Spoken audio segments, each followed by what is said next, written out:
Y quiero profundizar lo que les contaba en el editorial de este trabajo, Detección Precoz de Malnutrición, una experiencia de epidemiología comunitaria en barrios vulnerables de la Argentina, el informe nacional preliminar del primer semestre de 2019, con el Instituto de Investigación Social, Económica y Política Ciudadana y Barrios de Pie. Y para ello estamos comunicados con Silvia Saravia, que es coordinadora de Barrios de Pie. ¿Qué tal? Buen día, Silvia. Aquí Pablo Caruso, Cintia Taviano y todo el equipo de Volver a las Fuentes. ¿Qué tal? Buen día. Bueno, una forma casi protocolar de decir buen día, porque Tal cuando cual. uno se sumerge en este trabajo que han hecho desde mi punto de vista, con mucha rigurosidad, uno puede ver cómo corresponde en este tipo de análisis la ficha técnica del relevamiento, de talla, de peso, de este indicador barrial de situación nutricional nacional, y daba cuenta recién en el editorial de algunos de los casos, pero ahora quisiera desagregar la información, porque contaba los lactantes de 0 a 2 años que el 30% prácticamente presenta malnutrición según la variable de peso, edad y talla edad. Pero cuando ustedes hicieron este trabajo en 14 provincias, por ejemplo, veo que en Salta hay un riesgo de baja talla directamente del 16,42%, es decir, de riesgos de que tengan la talla más pequeña de lo que deberían por falta de alimentos. Sí, son datos que son alarmantes porque en general, por ejemplo, el de baja talla es un dato que habla de cuando pasan varios años en una situación de malnutrición. Y no son datos sencillos de revertir. Hay otros que pueden revertirse más rápidamente según cómo se aborde el tema. Y nosotros observamos en varias provincias que en algunos casos, cuando hay alguna política pública al respecto, hay mejoras en los indicadores. Por eso lo hacemos cada 6 meses y vamos evaluando cómo impacta las situaciones de corto plazo también, porque tienen impacto. Es posible ir revirtiendo estos datos. De hecho, Salta es uno de los ejemplos donde los datos eran mucho peores y se desarrolló una política donde se fueron revirtiendo algunos de esos datos, pero el problema es un problema más general, ¿no? O sea, hay una dificultad importante respecto de cómo abordamos la alimentación y más en los sectores, bueno, más empobrecidos.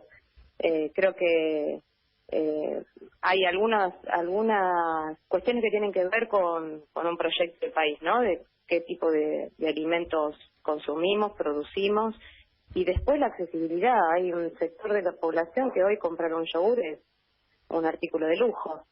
Vayamos a ese punto, Silvia, de pensar en el más adelante, dado que hace unos minutos repasé con bastante detalle el informe, y lo que vos estás diciendo, por un lado hay una especie de condena, ¿no? Porque estamos hablando de 0 a 2 años.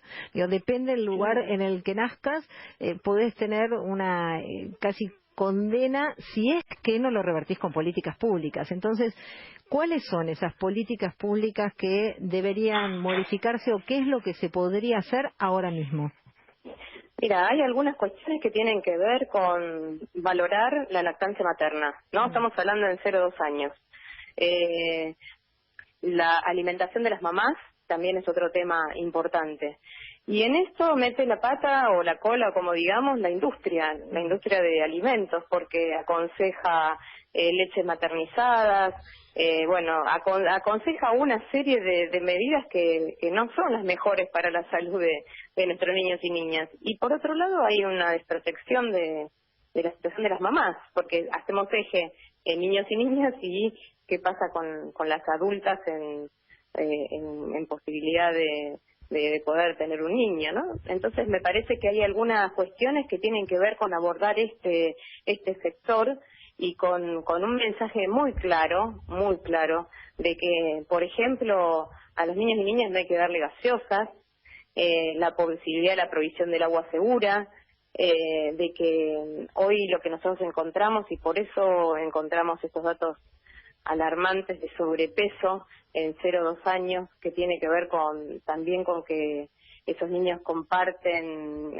la comida de los adultos. Antes había una preparación de la comida particular para los niños. Bueno, hoy eso está también por el deterioro económico, porque hacer una comida diferenciada es complejo, pero también hay una cuestión de que nos venden que es más sano o que nos dicen o no nos alertan, ¿no? Sobre el impacto negativo en la salud de algunos alimentos. Hay alimentos muy promocionados como alimentos saludables que realmente para la salud no lo son. ¿Cómo cuáles, Silvia? Perdón, Pablo, te pregunto ahora. Sí.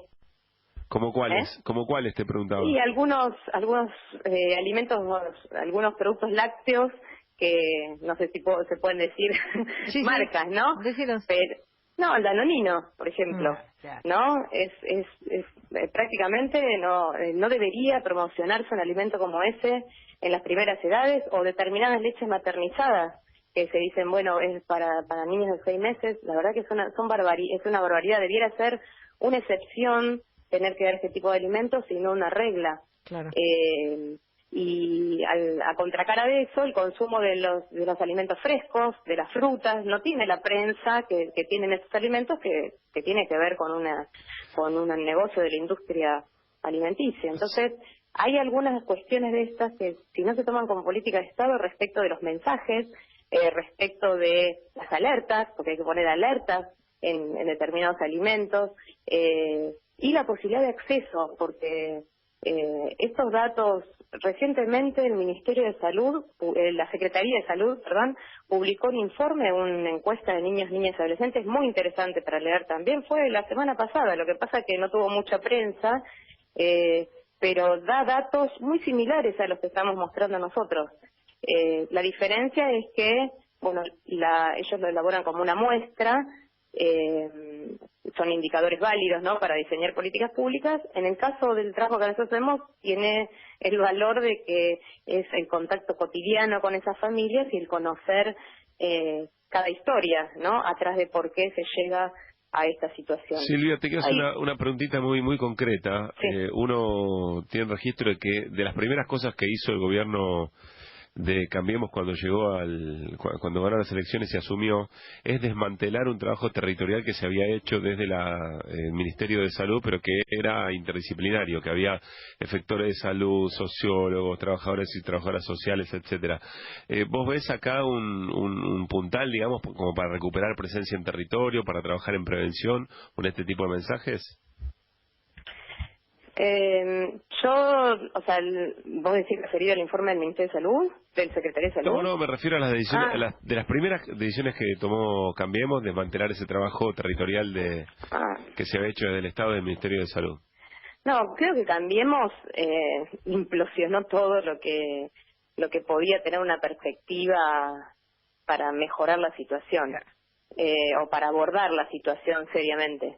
Creo que hay también creo que hay que ser serios y claros en que no es una situación de ahora, ¿no? Lo que sucedió es que ahora se agravó a niveles, tremendos, ¿no? De un impacto social muy fuerte. ¿No se trabajaba bien tampoco? ¿No se trabajaba bien en el gobierno anterior este tema?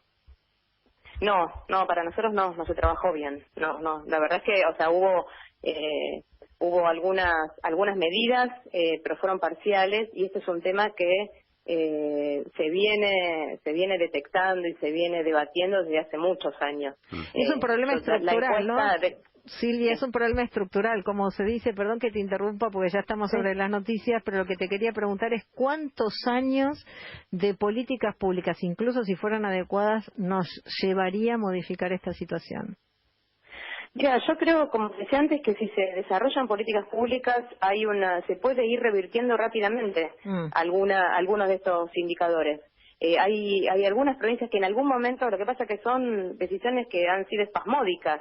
Claro. O sea, no fue una política de mediano plazo. Y cuando hay alguna política se mejoran, una política específica para este tema, se van mejorando los indicadores. Después hay una cuestión estructural, que es la producción de alimentos. Creo que, por ejemplo, con el anuncio de Argentina contra el hambre que hizo Alberto con esta semana, creo que, nosotros ahí tenemos una observación respecto de poner en primer lugar a Syngenta en esta política pública, ¿no? Plantear el rol de la COPAL, que son de alguna manera cómplices, ¿no? De que hay una parte de la población que no se alimenta como debe. Luego, en la convocatoria a los distintos sectores, más allá de su color político, hacer propuestas. Creemos que es válida y creemos que es necesaria, ¿no? Pero bueno, hay que tomar algunos elementos de las experiencias de las que se viene, como para que realmente, seriamente, trabajemos en forma estructural qué es lo que consumimos como alimentos, porque si no es un eslogan de campaña plantear que somos productores de alimentos y entonces si solo abordamos un aspecto de esto lo vamos a revertir. Y creo que por un lado el rol de las organizaciones, el rol de quienes tienen la cotidianeidad de ese trabajo territorial y de contacto, por un lado. Y luego una discusión muy fuerte con la industria alimenticia, de cómo se venden y qué tipo de alimentos se venden como saludables. Bueno, creo que son dos aspectos importantes y creo que se puede revertir. No es una cuestión de que uno diga, bueno, van a pasar muchos años. El tema es que hay que tomar una decisión de fondo respecto de esto y que creo que a veces es lo que le cuesta más, ¿no?, a los dirigentes políticos. Seguro. Muchísimas gracias, Silvia, ha sido muy clara.